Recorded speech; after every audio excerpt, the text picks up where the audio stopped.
Hey guys, how's it going? Hope my audio levels are doing all right. Hey Misadventures, I hope you're doing all right. I finally got the stream sort of working. I don't have my Twitch channel point redeems done yet, but this is my first multi-stream. So I'm on YouTube, I'm on Twitch, and I'm also on X, believe it or not. Just trying to, I don't know, just see how it goes. Hope you've been doing well. I got some new data on the Pinwheel Galaxy, and I wanted to, it was me, Barry. I wanted to post-process that just for shits and giggles, and let me know if my audio levels are weird. I think they sounded fine in my headphones, but I never can tell. But this is, I shot LRGB and HA. I did have oxygen, but I decided it wasn't good to include it. Just not a lot of strong oxygen data in the Pinwheel. Some people can pull it off. I don't think I had enough exposure time. And all this is about, I don't know, 8.5 hours maybe of data.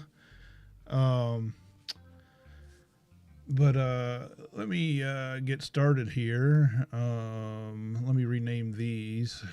Let me go. Here is my blue. And I can do an auto stretch on it. Keep it linked. Boop. So this is a... this is my ASCAR 65, which is 415 millimeters on my ASI 2600. So I don't have flat, so you're going to see some dust emotes. I think that's on my it's either on my lens or my camera. I thought it was on my filters, but it turns out it's not. So actually, when I was processing this, I finally figured it out. It's not my filters because it's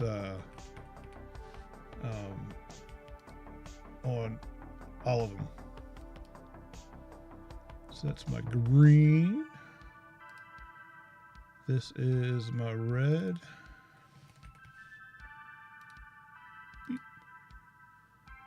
This is my luminance.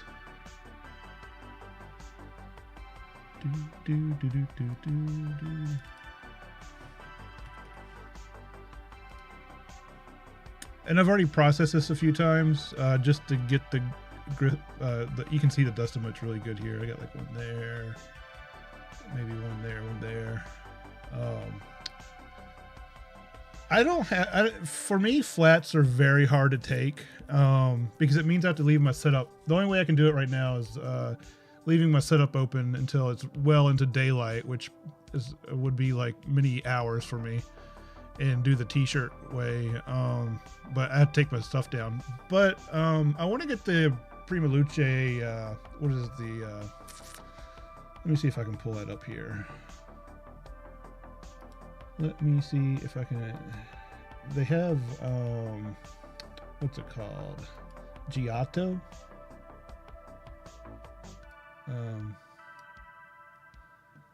So yeah, it's pretty handy. 275, good quality. I mean, it's Prima Luce, so of course the quality is going to be good,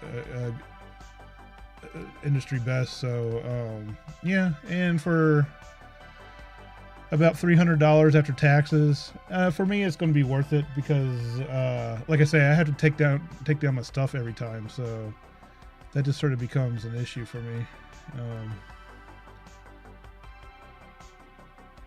Yeah, and they also have an adapter for it to make it, open and close, and it's controlled with your cell phone or Nina or whatever. But it has a separate app where you can control it with your cell phone. So I think that's the route I'm going to go.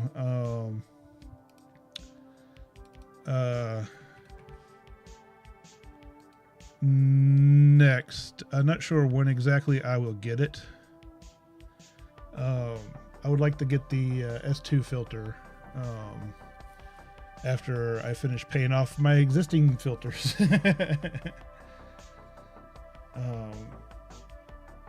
So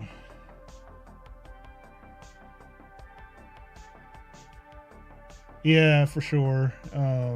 It's just, I'm just a big fan of automation. like the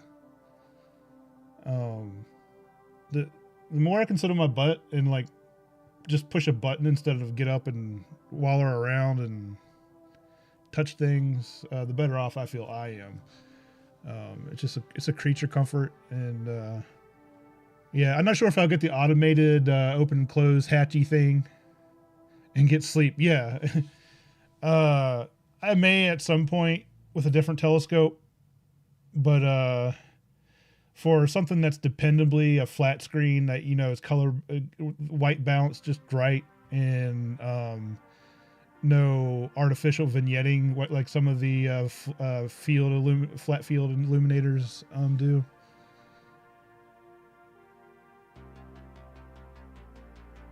You don't hate it? I would hate it. Well, I'm already up. I mean, this week's been exhausting because I had 2 good nights on the new moon. Well, I shouldn't say good nights. It was clear. The second night there was a haze. I couldn't even see the Milky Way, so that's why my flats look all screwed up. My flats are normally better than not my flats, but my luminance is normally better than this. But the haze or whatever introduced a lot of this in my data, and this is the first time I've had a gradient like this, and I'm not sure what is causing this gradient since it was at the zenith. That's unique, and I don't know what did that. Maybe my filter. It was the loom I just spent one night on.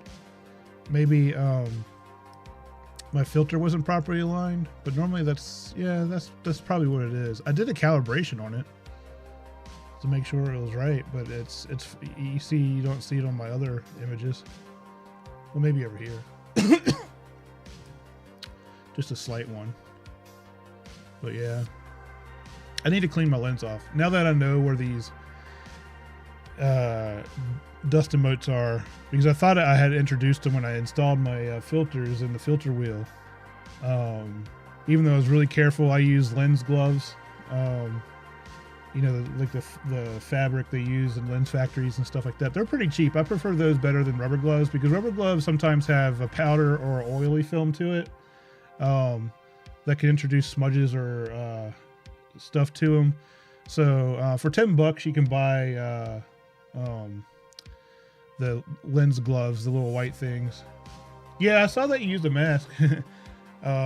Yeah, and especially for guys like us that have facial hair.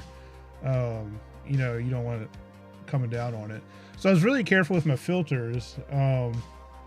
So it's either dust emotes on the camera lens itself, like the sensor cover, or on my telescope lens. I have a feeling it's on my telescope lens.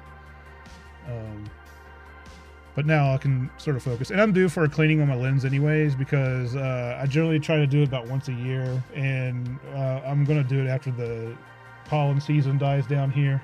So any pollen that's collected. Good Lord, the other night I came back and I blew my nose and it was all yellow from the pollen. It was really gross. So yeah, I have my 4 images here. Like I said, I did do oxygen, but the oxygen, I can show you the oxygen. Where is my oxygen here? HO. And these are drizzled, by the way. Since in my telescope the pinwheel's a small target, I went ahead and drizzled it. And actually for this image, this is the first time I drizzled. I probably should drizzle for the Hercules cluster, but yeah, it was very little oxygen data there. We can try to introduce it if you want it. I haven't had much luck with that. I haven't seen a difference in it. Drizzle for shizzle. Drizzle sounds, for me, I think of perverted things when I use the term drizzle. You can drizzle sounds like more like a food thing, like you're drizzling gravy on it. So I don't know, but I think of more perverted things. So we can mess around with the oxygen, but let me combine my LR. Well, for starts, I'm going to leave the luminance out, and I'm going to combine my RGB, my red my green. And then my blue. I saw that, oh, what's his name, was post-processing the pinwheel earlier tonight too, here on Twitch. Oh, I can't think of his name. Dave? Designs by Dave? He was on earlier. Let's go ahead and combine that. Boop, boop, boop, boop, boop, boop. And this was going to take me a while to process, and I'm sorry if it lags out my stream. I've never streamed while processing like this, especially multi-streaming. And warning, inconsistent instrument filter name, filter keyword, warning. What does that mean? I have no idea what that means. I have no idea. Let me unlink this and stretch it, make sure it is. Ooh, pretty. I got colors. I got colors. A lot of green gradients, but I'll get rid of that. Chocolate, drizzling chocolate. Like from my days of working at a Hershey chocolate factory. All right, so let me, I can shrink the green down, the blue. Clean up my desktop here, and I'll keep that open, and this should be the red. Yep. All right, so the next thing is to and let me put these over up here.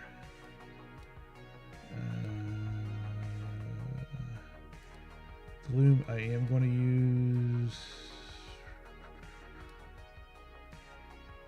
HA and oxygen. All right, so let me crop the shiz. The shiz nizzle, the drizzle, and the shiz nizzle. I'm hardcore.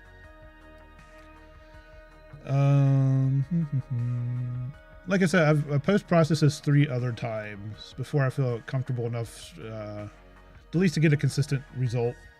Stream. I'm not. This is not supposed to be a tutorial.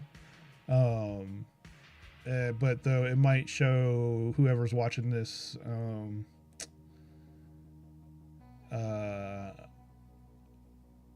maybe some ideas, post-processing ideas. Like for instance, I'm starting to use SETI Astro tools now, which help streamline everything.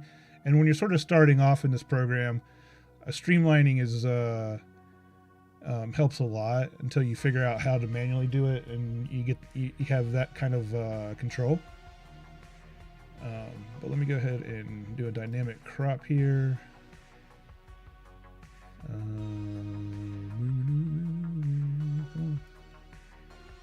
I'm not going to crop this image too much. It's easy to, and I've done it, like you look on my Instagram and stuff, I even overcrop there too much. I don't want to do that. Let me, that's not the one I want, this one. Let me go ahead and do that one and this one. All right, and let me crop that one. Yes. Let me crop that one. Yes. And let me crop that one. Yes. And finally, we'll crop this one. All right. Let me close those down for now so I can get my desktop viewing back. All right, so now we're just going to do a gradient correction. Let me see how this works as is.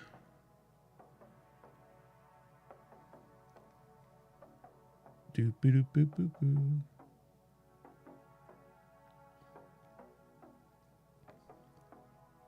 And I think that's good enough for government work. Improved it. Actually, let me, I don't need to do that. Which one is my loom? This one's my loom. Let me go ahead and do the loom too. Just default value. There we go. Mucho better. And let me color calibrate it. I am going to do image solver.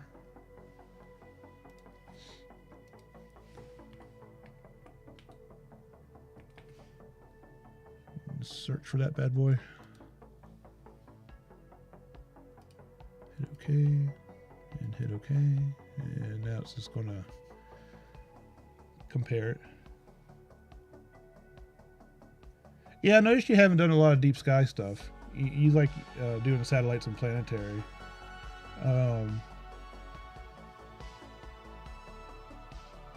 And I'm trying to go planetary too, to have that library, but that's a ways off. But you know, I'm definitely learning a lot, and I still consider myself new to this. Well, I'm not new to the hobby. I'm new to this advanced with an advanced telescope and advanced post processing. This might take a while, guys, just because I have drizzled it, which means I have made the image larger, basically, just so I can milk more detail out of it when if I do crop it in more or whatever. But my sensor is pretty large because I have the ASI 2600, and that's a large sensor, and so I made it even larger. I made it twice as large. I think it's twice as large. But all you're doing is adding pixels, so the stars are a little bit bigger. The details in the galaxy itself is a little bit more detailed and bigger.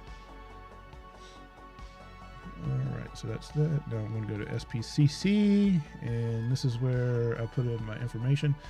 Now, a lot of people just put average spiral galaxy. If you know the galaxy, it doesn't hurt what type the galaxy is. It doesn't hurt to put in the proper measurement for it or proper classification. The pinwheel happens to be a loose spiral galaxy, so that's an SC galaxy. And then for my sensors, this is different for everybody here, but I'm using the Antlia, I call it Pro V Pro, for my LRGB. And their tones are automatically calibrated in there in the system. Oop, I didn't do it right. Let me hit the square button. How about that instead of the triangle? Why is it failing? I just well, we'll do this again.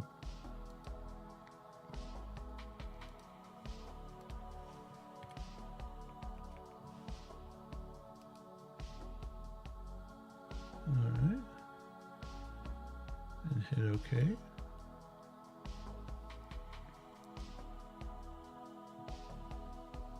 It was working fine earlier. I don't know what I did wrong. Probably distracted myself talking.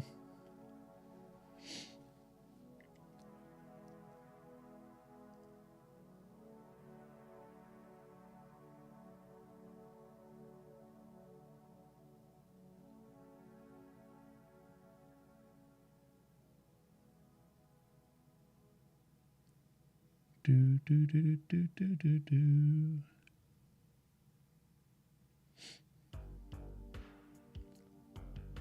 But I hope everyone's been good. I've been doing all right. I've been busy. I haven't streamed in a while on Twitch. I had to do a hard reinstall of Windows 11 because PixInsight kept crashing on me and I couldn't figure it out why.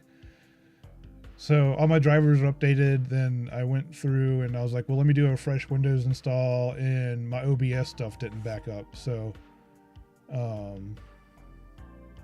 BIOS firmware needed to be updated because the last BIOS upgrade I had on my computer, or firmware upgrade, was in Windows 10 days, so it needed to be updated to utilize it for Windows 11, and that kept everything from crashing. All right, let's do SPC again. And it's a SC Galaxy, Ideal QE, and pick my filters out of here. And all right, everything there. Now work. There we go. That time it worked. I must have skipped a step or something. Yeah, I thought I had backed up OBS correctly, but apparently I didn't because I have a lot. I have a lot in my OBS. I use StreamerBot. That was backed up correctly, but OBS wouldn't accept. Like I had all my images and stuff saved, but it didn't save my OBS settings. And maybe I was doing an older backup technique from older OBS, and OBS has changed it in the meantime. I had to go through and I'm still not fully done setting it up, all the different ways I had it before. Hey, thank you for the follow, Zarushi. Oh no, you subscribed. Hey buddy, how you doing? Hope you've been doing well. Am I sick of winning? I always win. It never gets old. How you been doing, my man? Hope you've been doing well. I'm sitting here doing astrophotography stuff. So I just color calibrated it. Make sure it is not linked, and let's process this. There we go. That still looks sort of odd. Let me reset it. Did I do it right this time? I guess. Okay, that's a little better. Okay. All right, so we got that. And next I have to... what do I want to do next? I think I am going to go with Blur Exterminator next. So this will help sharpen my stars and bring out a little bit of the details in the galaxies, just a little bit more, just milking just a little bit more definition out of it. And I actually get pretty aggressive with Blur Exterminator on the non-stellar, which is the galaxy. The stars I sort of leave at default. And I'll do that.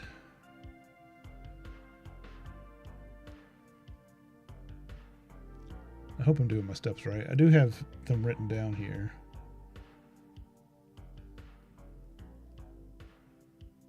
I do appreciate the subscription. Thank you, I appreciate it. And this might take a little bit, take a bit here. It's slow a little bit. Though actually it's not too much slower than when I'm not streaming. So the streaming is not putting too much drain on my PC.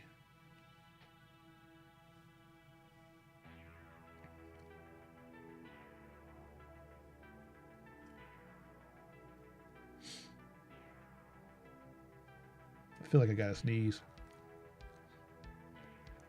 I sprayed like Lysol aerosol in my, like it's the air version of Lysol spray, and it's making me sneeze. It's not helping my allergy situation. But I spray. I'm like an OCD clean freak, so after I vacuum and stuff, like I spray it in the air, like any kind of mold or whatever gets kicked up off the carpets, that gets in the air. I don't know. I'm just really OCD. And I have air purifiers on top of that. All right, that's done. And I'm going to put these on each one. So we have to repeat this process for my HA, my oxygen, and my luminance.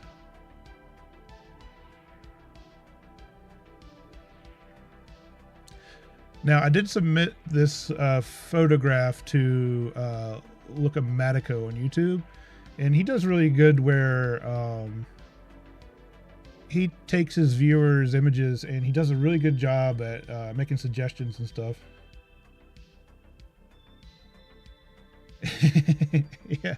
If you haven't followed Misadventures on Twitch, Misadventures and Astro, give him a follow. He's apparently he's on a shopping spree for new gear. Yeah, but so in his Discord, Look-O-Matico goes through all like the pictures submitted, and he does a really good job of just telling you like things he sees with it, and it helps to have someone else's eyes who has a reasonable understanding of the process and stuff. And the image I submitted for this was a little bit too purple in the galaxy, where, you know, I was aiming for it to be blue. Also, it's a little bit fuzzy. And what was the other thing he sort of mentioned? Those are the two big ones that I'll try to correct here tonight. All right, that's done. And let me play that here to my luminosity layer. If I sound a little stopped up, it is because I'm a little buggery tonight. A little buggery.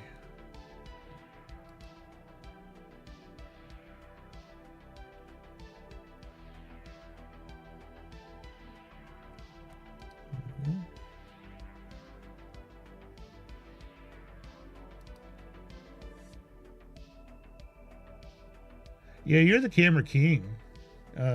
Misadventure says he has way too many cameras, and that's very true.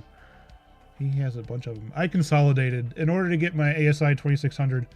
I sold some of my cameras and camera lenses to go ahead. I bought those cameras and stuff basically for astrophotography. I mean, I was using for other stuff too, but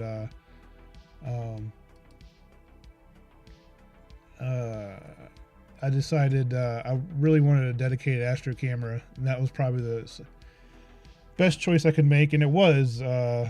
It's a big, huge difference. I mean, it's an expensive camera at $2,000, and oh, so now you have a mono, and you have a QHY 600 color, and you have the mono, or you found someone to sell you the color version. So you can do, hey, that makes it easy to do RGB stars. Like if you're doing narrowband, you do the narrowband on your mono, and then you do RGB with your color camera, and that way your narrowband stars look like normal stars. You can sort of see the difference here. Let me go back. So look at my image here. You can see how much Blur Exterminator sort of sharpens it. See how bloated the stars are here? And that's normal. And it just makes it just a little bit sharper. Same way if you look at like the details in the galaxy arms, it's just a little bit more detail pops out. Just a little bit more. Not a terrible amount, but just it's super subtle.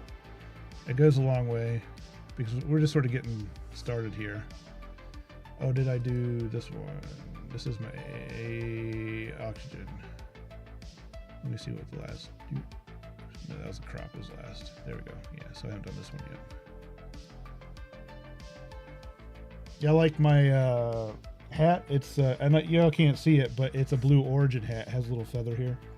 I had a NASA hat, and I needed to. It was falling apart, looking pretty gross after a number of years. I got it at Wallops Island. We took a vacation to Chicoutimi, Virginia. I don't know. It's probably been the best part of a decade ago, and so that hat's seen better days. So I need a replacement. Didn't feel like going to SpaceX because I think there's too much politics with that right now. So I saw a black Blue Origin hat, and so ordered it. Courtesy of William Shatner. I was actually watching his interview with, or being interviewed by Neil deGrasse Tyson, and Shatner had this hat, and I was like, well, I want a black hat like that. So I looked on Blue Origin site in their shop, and sure enough, they had it. $20, ordered it.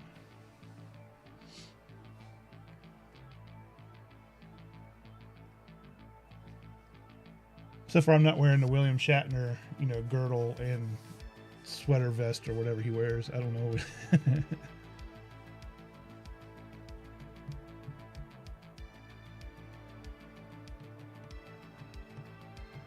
It's not that I don't like SpaceX. I think there's just too much politics with what Mr. Musk is doing right now, so I just wanted to stay out of that.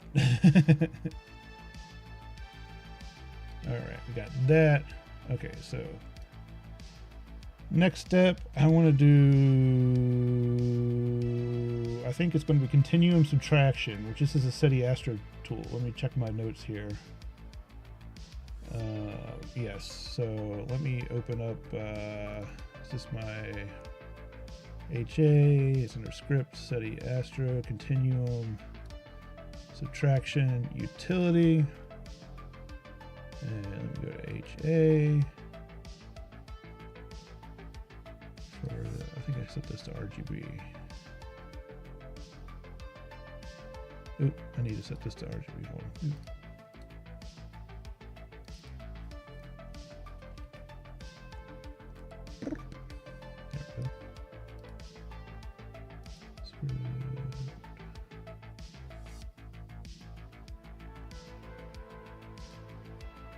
I do have, if you want to see what I'm doing here, let me see if I can get this to work. So I'm going up here to script, SETI Astro, and continuum subtraction utility.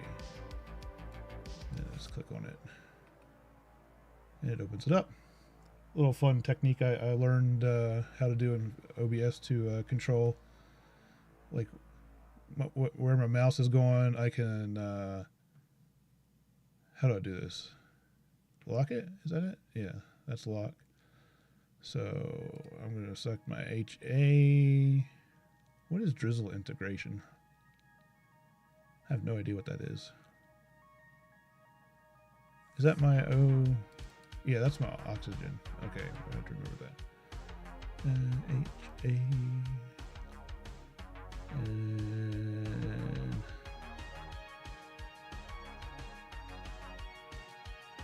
this is a starry image. Oh no, I know what I need to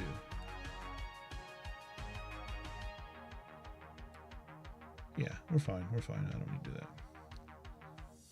Pretty sure I select the RGB. Starry output. Oh, I messed up. Not too bad. I just started over again. I went to apply denoise to it. Let me turn up my AC. It's getting warm in here.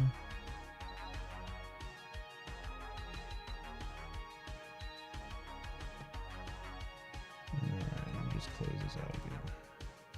Yes.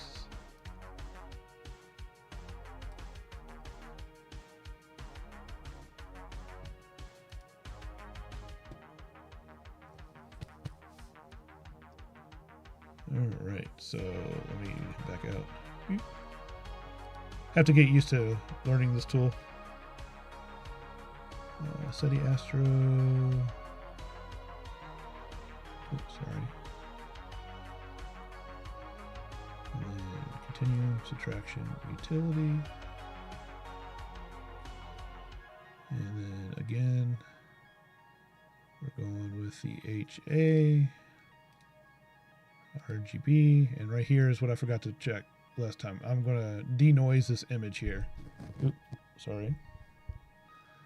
And we're going to execute it.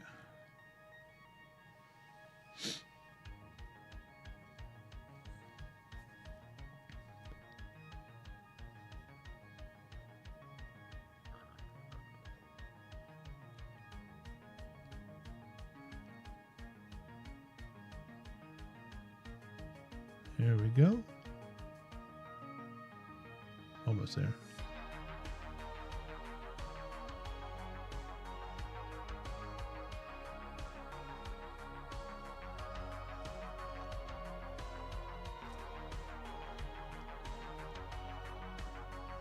Yeah, so I got lucky. I had I had the night of the new moon clear, and then the next night was clear for me. So I imaged in both of those nights until about 4:30 in the morning, or to the edge of my astronomical darkness.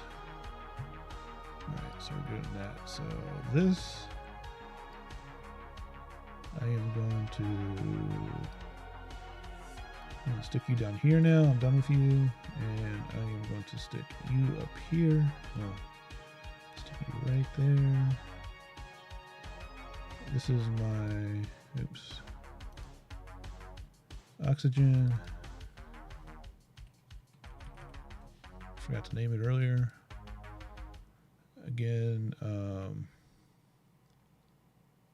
same thing. I'm going to go to scripts, SETI Astro, continuum traction.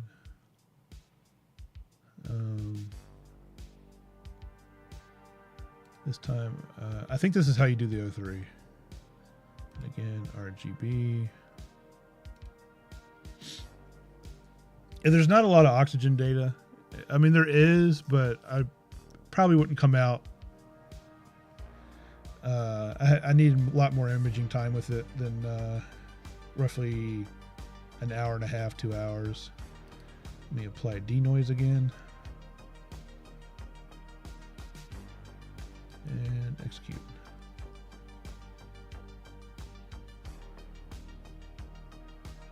Yeah, it's worth it. It takes time. I'm about a year into the process, but I haven't been working hard at it. I just haven't had a lot of my own data too. But like, if you follow Chuck's Astrophotography on YouTube, he processes just about every day. He has he got a rig at he put a rig at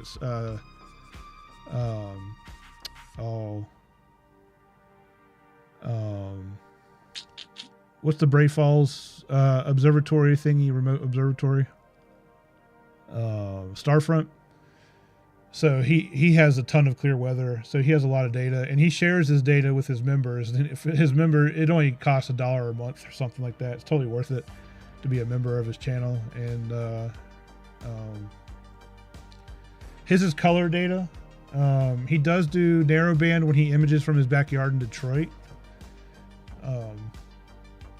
But the fact that he shares his data, it's really good for people who want to practice.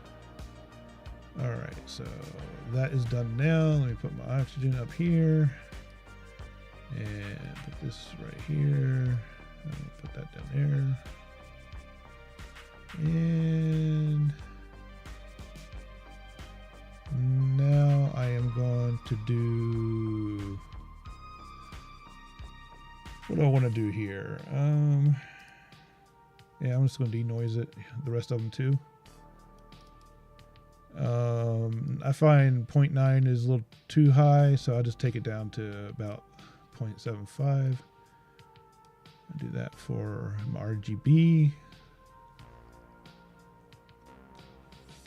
And it does help to have I have a little bit of background in graphics design. Well, not a little bit. I've done a lot of graphics design in my life, but it's a much more steeper learning curve for those who haven't, done any kind of graphics design. Their eyes are just not trained to recognize certain things. And a lot of it is it's learning the process, and it's also learning how to recognize, if you've gone too far with something or not enough. And it's much easier to do in PixInsight because PixInsight just works so much differently than most people are used to Photoshop.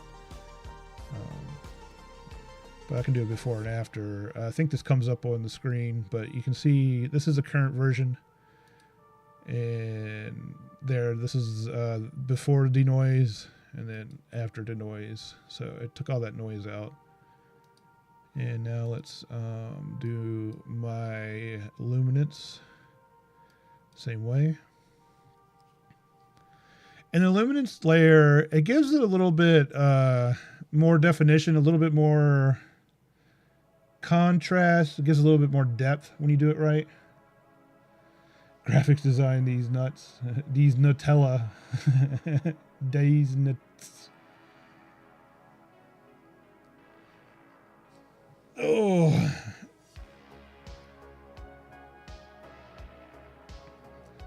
So just for stars, I don't do luminosity, but if I'm doing like galaxies or nebula, I'll do a luminosity layer. And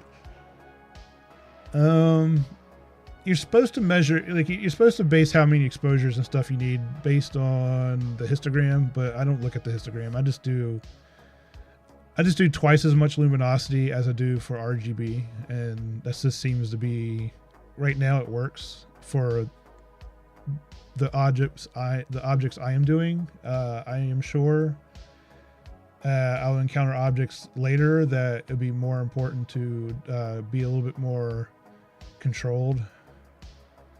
But that's my luminance. So now I got that done, and now I am going to remove some stars, and this is always fun. especially when you have nebula and stuff. Like this object, the pinwheel in my through my telescope, still a really small object. But when you're doing like say Andromeda or the Orion nebulas and stuff like that, it's so fun to see them without the stars. But once it takes away the stars, you'll see all the other galaxies in here. Like you see some of them. That's the cool part about these pictures, and that's the sort of I like the wide frame, the wider shot than cropping in, because there's probably a dozen or more galaxies here.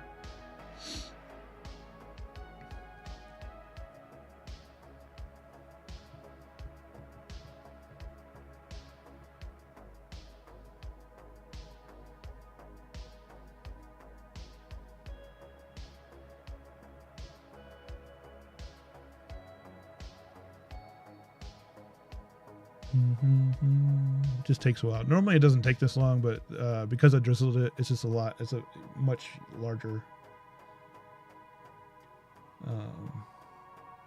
image. Some people do 3 times as much luminance. I'm not sure if that's overkill. I just let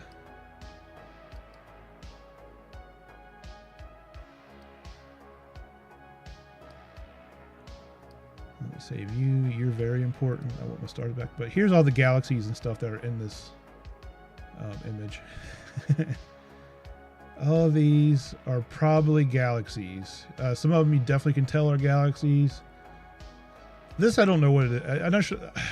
This is like shapeless. I want to say it's some sort of either an irregular galaxy or a nebula. But the fact that it's the same coloring as the pinwheel, I want to say it's in the same plane as the pinwheel, the same distance, and probably some sort of satellite galaxy of it. I don't know. I have to look at that. There is a way to astrometrically solve, and it'll in PixInsight, and it'll tell you the galaxies that you can see in your image. Yes, Misadventure the other, I guess it was last week. He was watching another. Was it another streamer? Or was that your information with it? But he was able to see the Whirlpool Galaxy just in a regular. He was this. No, it was your stream. You're doing the meteor shower, and just through his sky cam, he saw a little blemish in his image, and it turned out to be the Whirlpool Galaxy and stuff. Yeah. All right, so I removed the stars in this one, and I saved them over here, and now I'm gonna have to do the same to my luminance layer, so we're gonna do that again. And I'm not saving the stars in here, but it does leave artifacting, especially with this star. The first run through, I think the star's a little bit more bloated in my luminosity for the fact that there's a thin layer of clouds.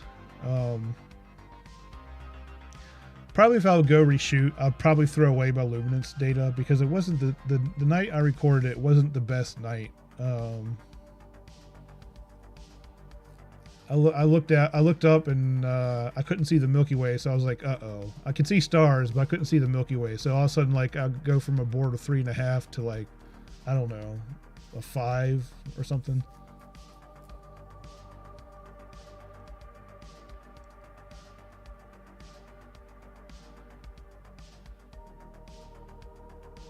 Me too, star, me too.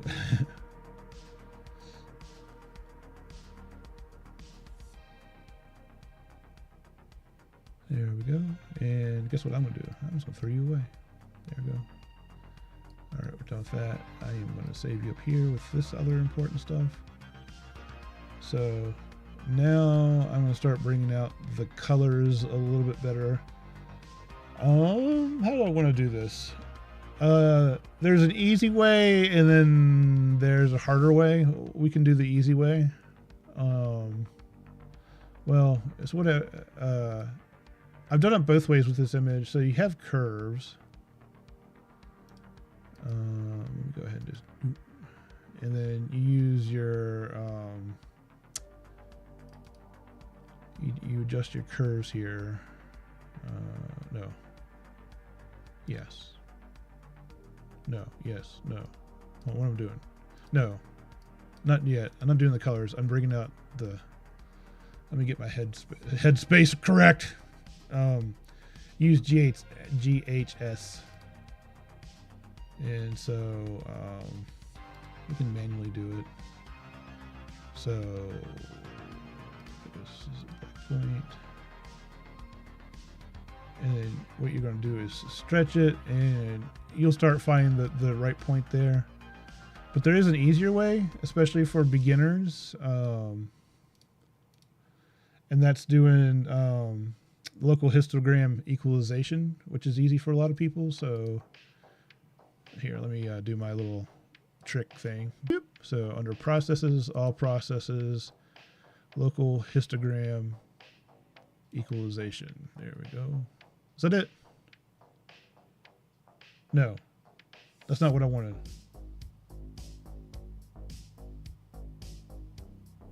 Yeah, I guess. No. That wasn't what I want. No, I'm sorry. Statistical stretch. Ignore everything I just said. I don't use this as much. Normally I do it manually, but if we're going for easy, we will go to script, SETI Astro, statistical stretch. And here we go. Preview, refresh. RGB.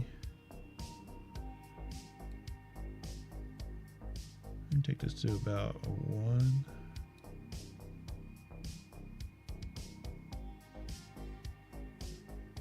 Link stretch. There we go. And that doesn't look half bad.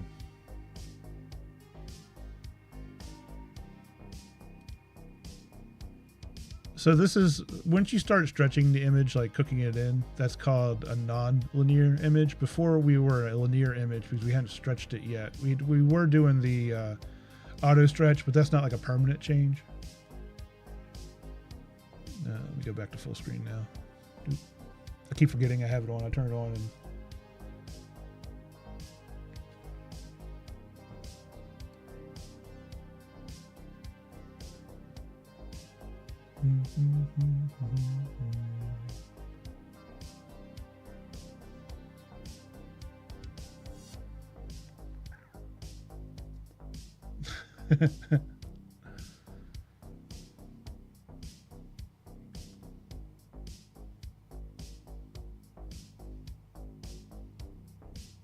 running.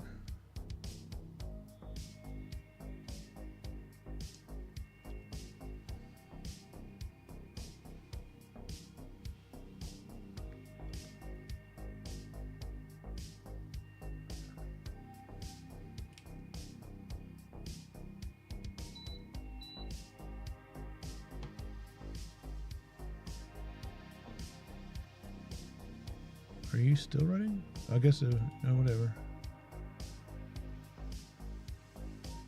Yeah, it's there. It's there. Okay, it says it was running right here, but it's running this, so it's done. All right, so now I'm just going to do the same thing to my luminance, and I'm just going to switch.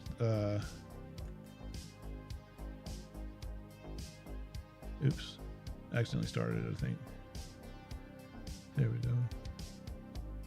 So yeah, you just pull it down, and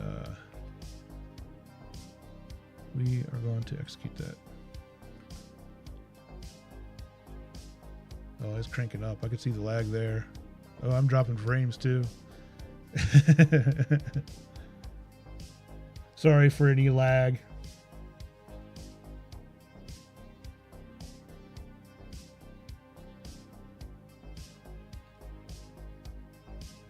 Alright, so that should be...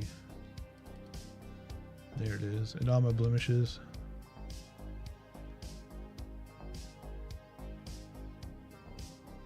And actually, it didn't do too bad with the star down here.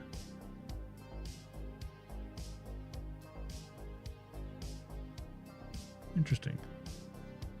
Interesting. All right. So Now we can go to our curves. And this is where we'll work on the coloring.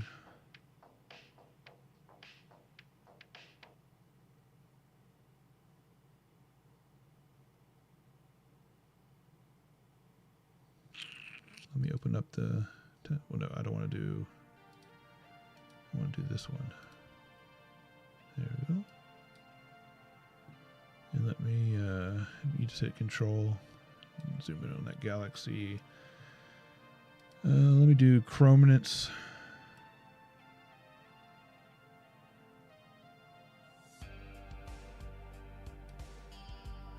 Let me pump the blue. Be very careful with the blue. Let me pull it down on the S curve.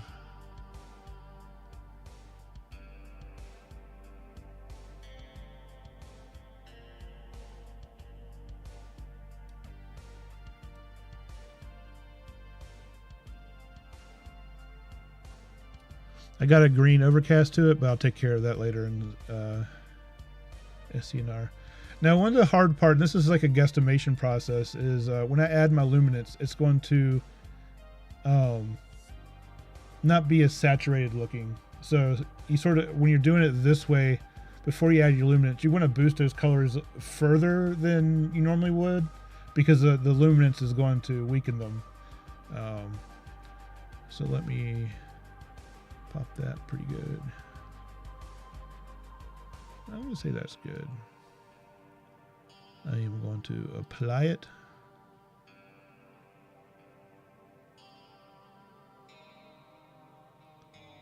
And let me reset it. All right. Boop. Boop. So I got that. Now let me go to my luminance. And we're going to mess with the curves on the luminance. And for that, we're going to do RGBK. Let me, I just care about this galaxy as being the main center of attention in this image. So let me boost it. Oops.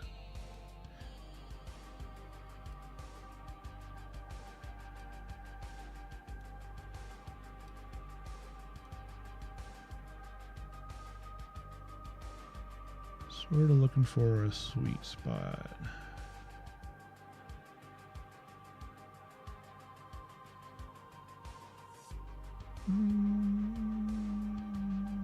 Why not? Apply it. Apply it. Apply it. Alright, so now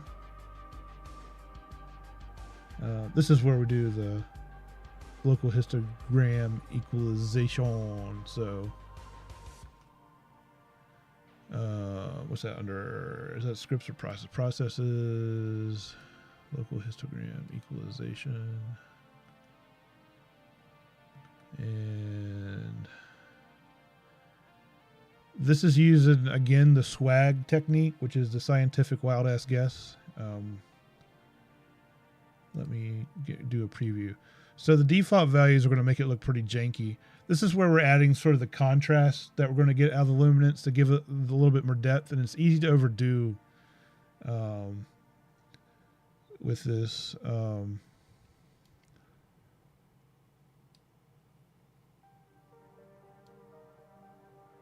you're going to take it down pretty good. So let me...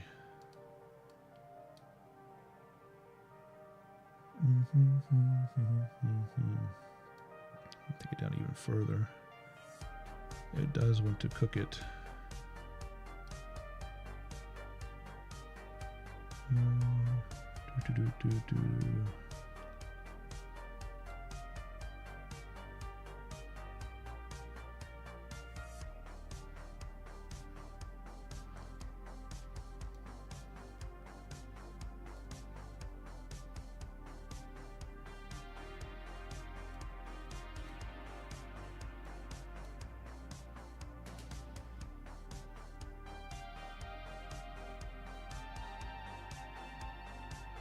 Do that.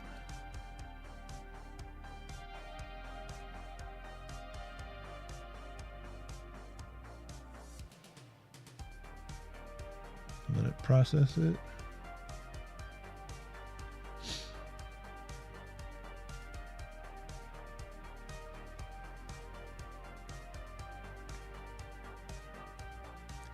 And it does help redoing, like, even though it feels like you're going, it sort of sucks starting over with an image and doing it 4 different times, but especially in the beginning, when you're new like me, it does help with the practice, learning the steps.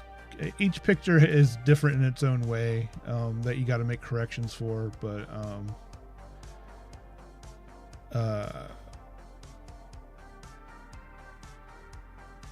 it does help just solidifying it and tweaking the image that much more.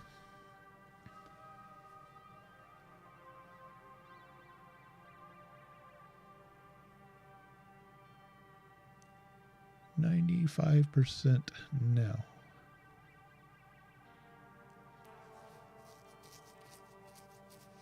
And there is something else here some people use, which is handy, and that's their utilities. That doesn't work on this Galaxy, but if you go to utilities, under script, utilities, and dark structure enhance,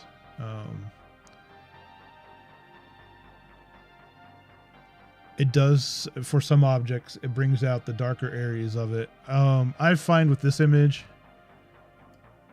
it doesn't come out very well, so I'm not going to do that. Other galaxies, like with Andromeda, it worked really well, but I'm just going to leave that out. And now we'll see what we get with, we're going to combine the LRGB. So I'm not going to add the RGB. I am just going to add the luminance. And I'm just going to drop it right there and see what we do. Fingers crossed. Sometimes it comes out, sometimes you have to go back and forth. But because I've done this like 4 times, well, this is my 4th time, at least I'm more in the ballpark than what I was when I was starting. Oh yeah, so this is with luminance, and that's before. See, it not only brightened it up, but also gave it a little bit more depth. And it brought out some of these fainter structures, which I wish I had more imaging time to help bring out more. Oops, sorry.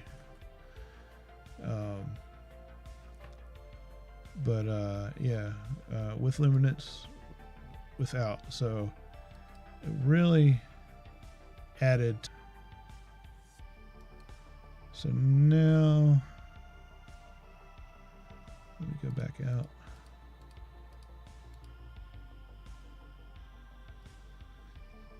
Let me do some GHS work here.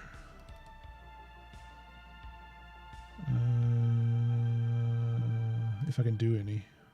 Sometimes GHS doesn't. Yeah, I can't do anything with it. I think that's going to be about it for that one. Okay. We'll just keep it like that, since we did the easy route, sort of locked in. All right, so now let me open up my HA narrowband. I'm going to put this down here now.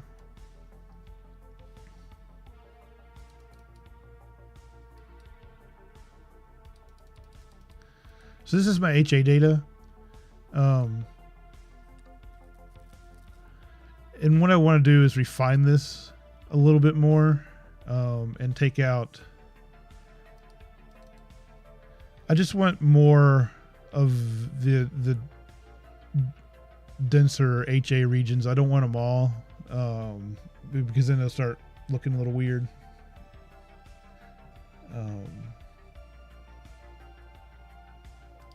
Open up that. Do RBK. And I'll go way down here. And I'm just trying to leave the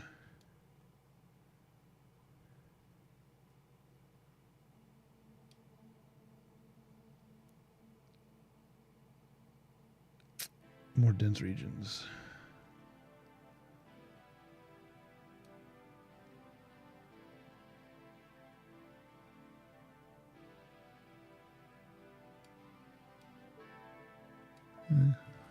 We'll call that one.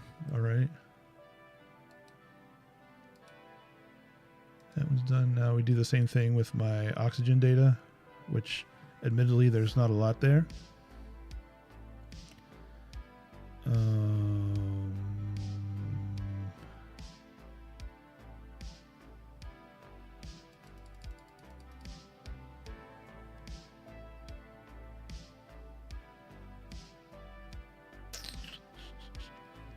Now, when I've done this in the past, I get a bunch of blue specks, so I want to get rid of those blue specks. Which I thought in the beginning is where they're supposed to be where stars go, but apparently they weren't, so. Again. I'm just going to get rid of those extra stars. And honestly, there's a lot of overlap here.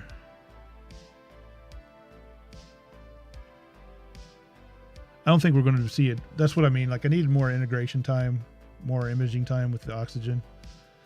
But we'll use it. Lock that in. I think I got rid of some of the stars there.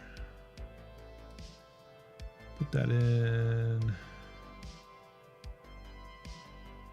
And now let me go up to...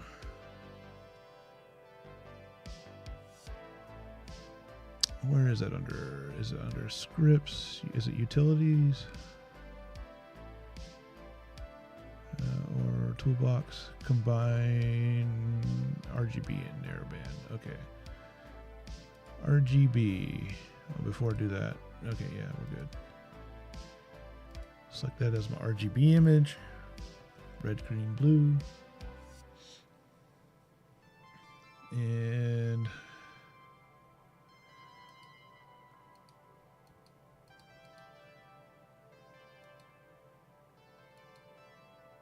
I just want to zoom in on it so I can see what I'm doing.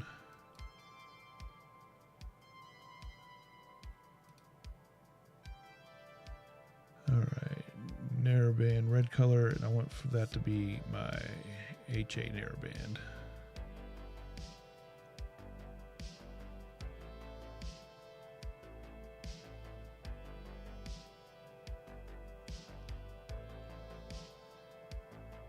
That actually came out pretty decent this first time.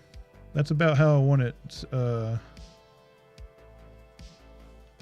It's easy to overdo your HA. See these regions here?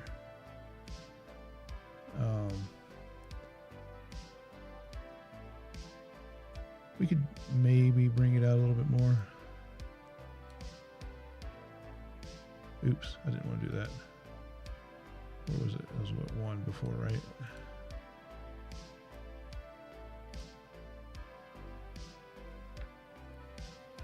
It's now starting to get a little too much. Let's take it all the way up to see what for shits and giggles. I think. I'm not seeing much. Let me...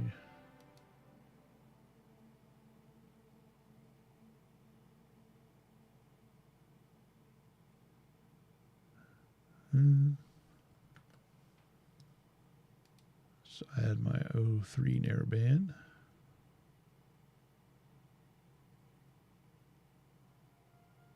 Oh, that came out a lot. Yeah, so let me...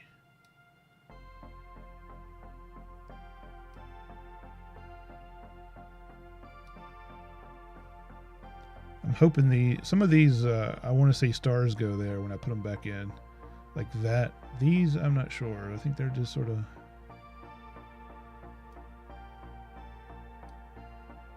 I'm not seeing much of a change when I do this. Oh well. We'll just call it that. And we can undo it if it didn't work. Alright, so now let's zoom in here. Oop, still going.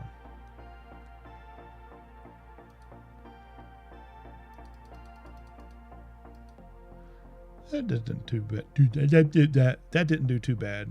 Not a lot of oxygen data. Maybe I'm putting it in the wrong channel, but but this is before. If it'll load here. On. So that's before. This is after. I don't know. It's not a big difference, but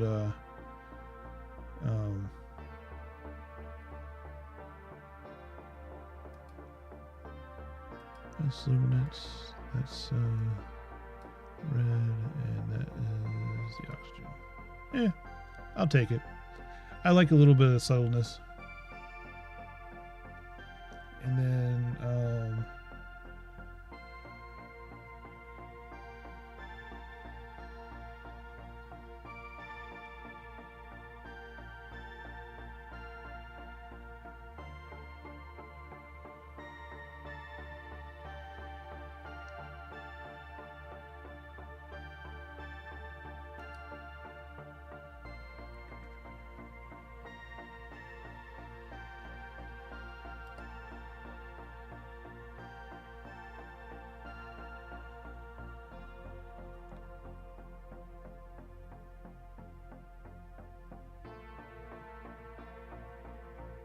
do. So I went up to processes, all processes, and then down to range selection.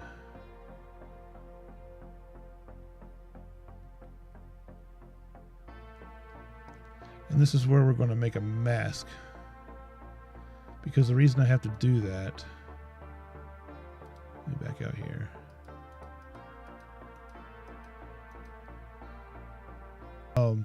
I'm not sure what's causing that. That could be, was it elephant? Some hydrogen gas floating in space, or it could just be my camera. Which filters do I have? So for my LRGB, I have Antlia V Pros. For my narrowband, I have Chroma Oxygen and Chroma HA 3 nanometers. And I'm going to get the Sulfur 2 once I have enough money for that. They're expensive as balls. I have to hustle it for that. All right, so let me go back here.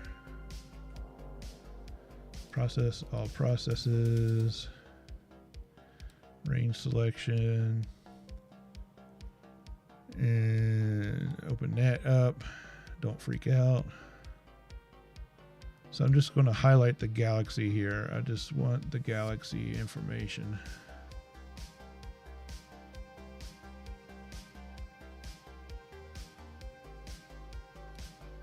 And then I want it fuzzy as hell.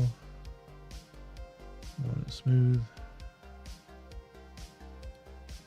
And then go ahead. This is going to create a mask so I can help neutralize that background. Close that, close that. The black area is protected, the white area is what's going to change, but I want to invert it because I don't want the galaxy to change. So now the galaxy is protected. Let me apply the mask over here. Actually, I don't want to kill this. Nope. I want to save this mask just in case I fuck up. All right, let me Control K it, which, oops.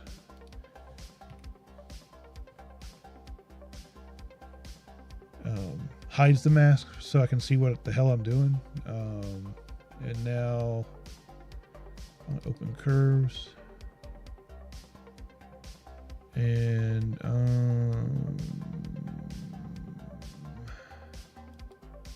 let me adjust reds. I'm going to desaturate the reds. Oops, hold on. I need to create this. There we go. Desaturate the reds.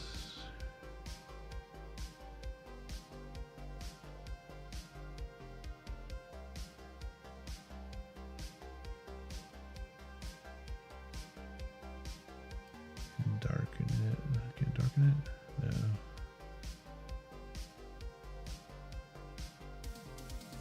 This is so...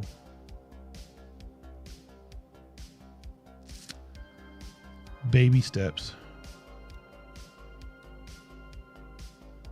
Let me reset it. Let me actually go to saturation. Drop the saturation. I like that better.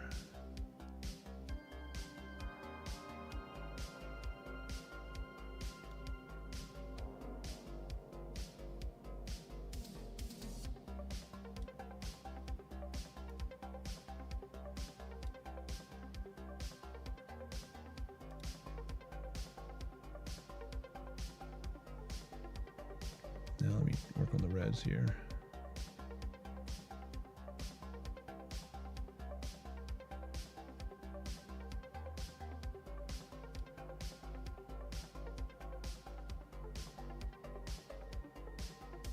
All right.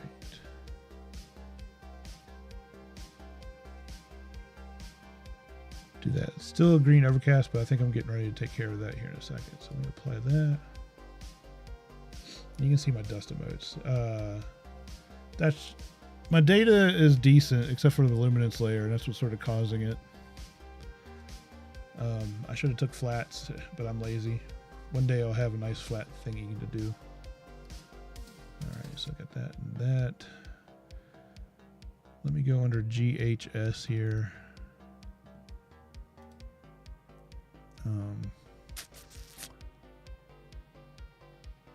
I want to still darken it a little bit more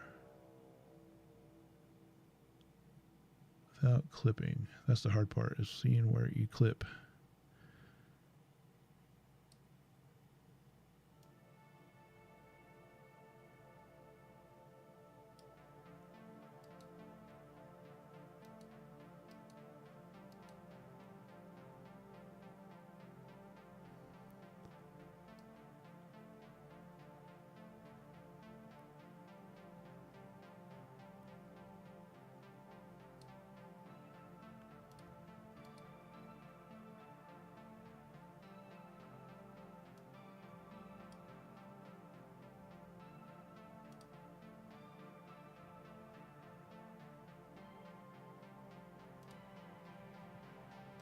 We'll call that good for now.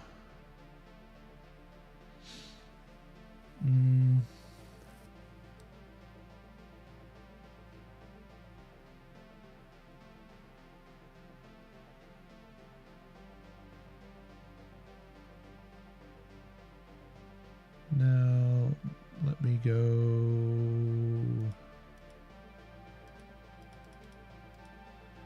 This is where I'm going to do SENR to get rid of some of this green.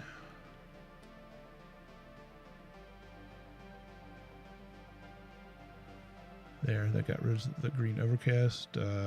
Currently, before, just like a slight green in there. And now it's not as evident.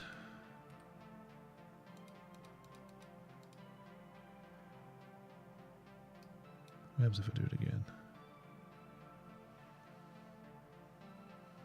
Yeah, same difference. Good enough for government work. Yeah, for the filters, I find the Antlia have done really well so far. Though my stars remain sharp.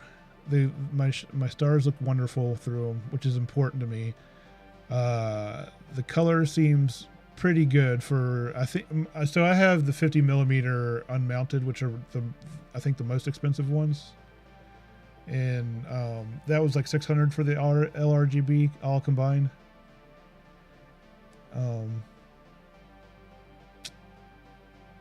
For my narrowband, I didn't want to worry about it as I didn't want it to come down to my filter, so I really just shelled out the money for the chroma.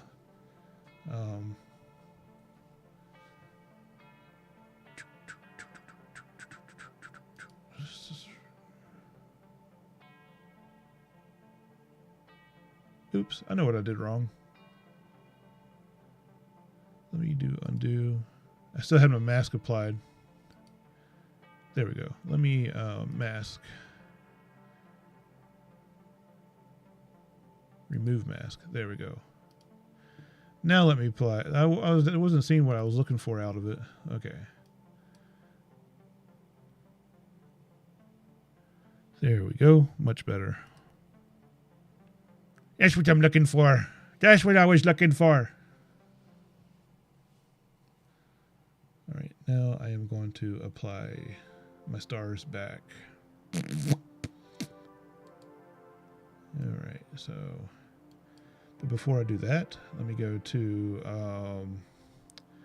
again, go to script, SETI Astro, star stretch.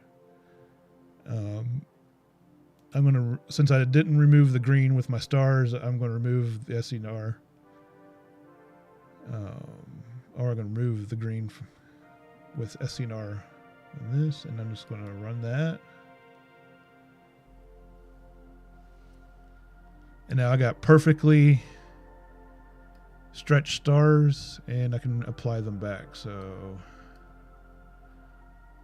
starless. Stars, and there we go. Yay! And we're almost done. So for this, I'm actually going to open it up in Photoshop. So I'm going to save as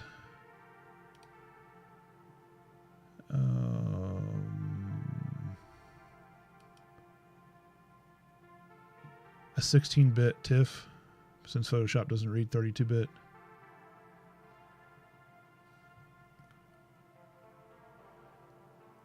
And let me open up Photoshop here.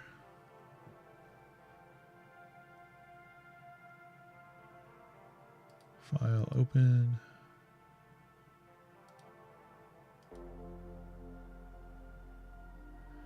All right, I'm going to do two things here.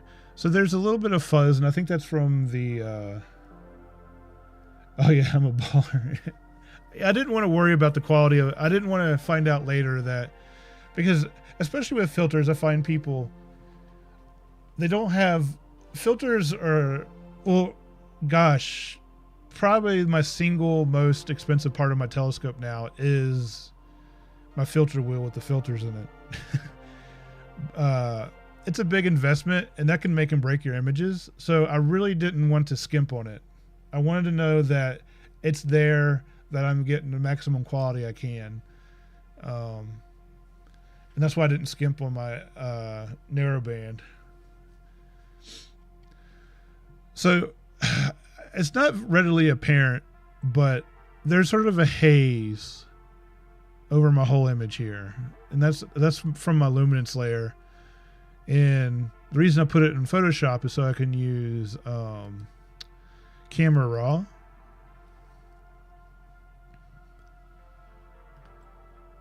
And I'll go down here to dehaze. And I'm just going to back off some of that haze there. Actually, before I do that, let me do this. Yes, yes. Let me duplicate my layer. Let me do this properly. So that way I'm not fucking up my main image here if I screw up. So let me go filter, camera raw. Now I can go to dehaze and jack it up. And I can even take it well beyond it and combine the two later. Let's just crank that puppy up. And that's probably more than I want, but all I have to do once it processes it is just adjust the opacity on the top layer and see the difference it made. And I'll just find some sort of happy medium of it. It's still blotchy, but that, again, that's my fault from the flats. I'll do that. All right, now let me Control Shift Alt E, new layer, and for this I want to just adjust the black point a little bit more.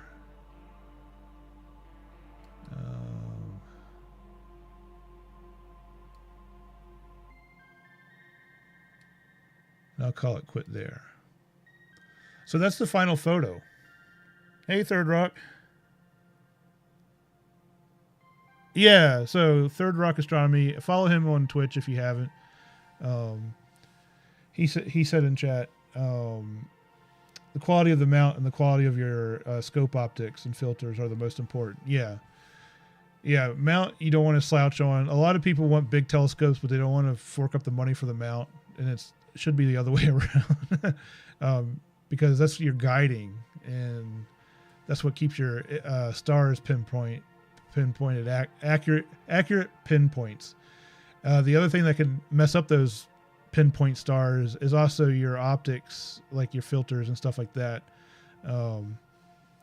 But I think what I was getting at earlier was people sort of skimp and they'll buy sort of make do filters, and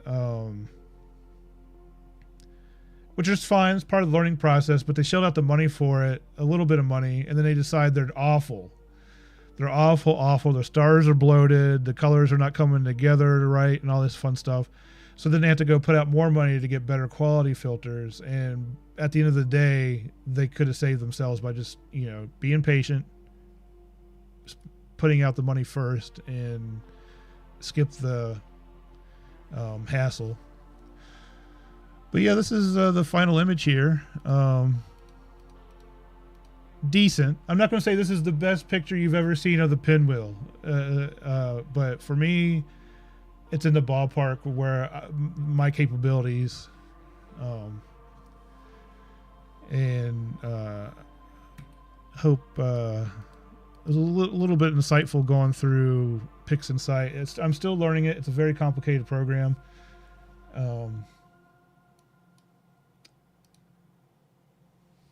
Yeah, don't skip filter day.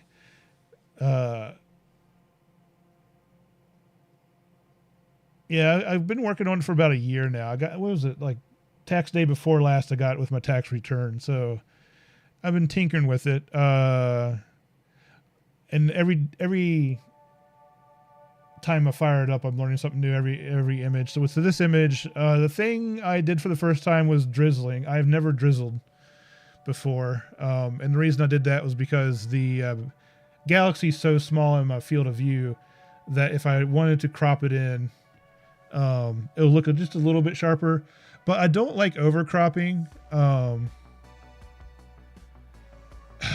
Honestly, the way to get around it is just have a bigger telescope with more zoom if your object's too small.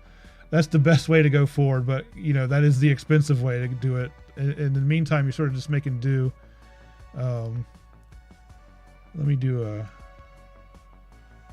a tighter crop here. This is just a half-ass crop there, but it still remains just a little. If I didn't do the drizzle, it'll look a little bit more pixelated than it is now.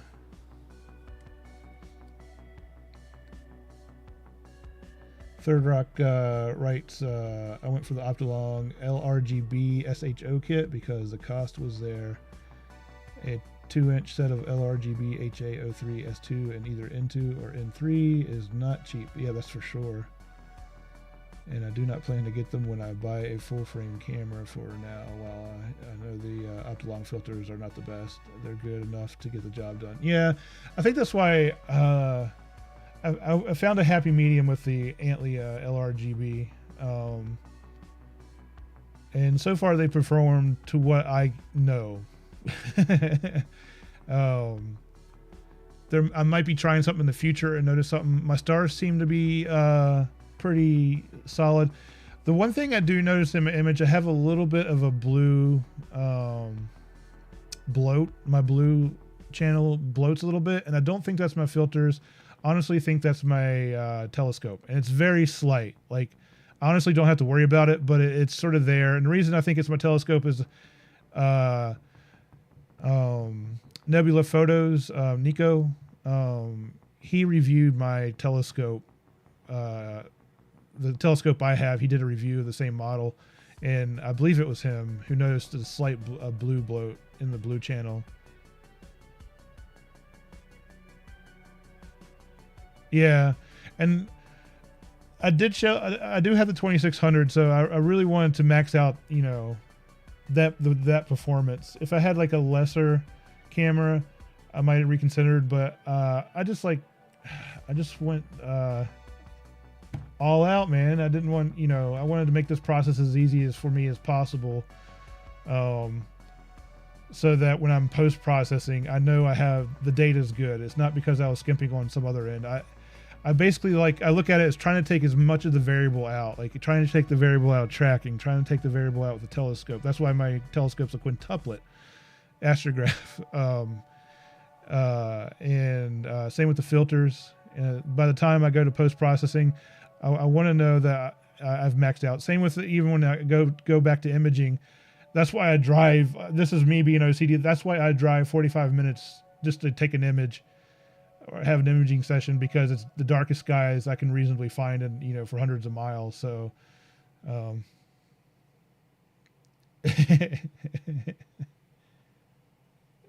yeah.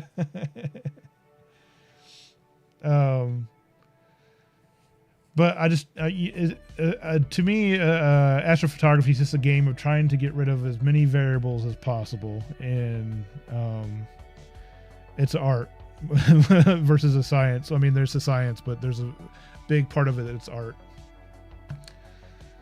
But this is my first multi-stream. Thanks to everyone who tuned in on YouTube and on Twitter. That was new for me. I never streamed on Twitter. And yeah, so that this is up on my socials. So yeah, but that's going to be it for me this evening. I'm tired. It's just after midnight my time, and yeah, you guys have a good one. Thanks for stopping by. Everyone have a good night, and I hope at least this video was helpful. If not, just, you know, it was just, you know, for some people they might have learned. But yeah, have a good night, guys, and I will see you around. And yeah, take care.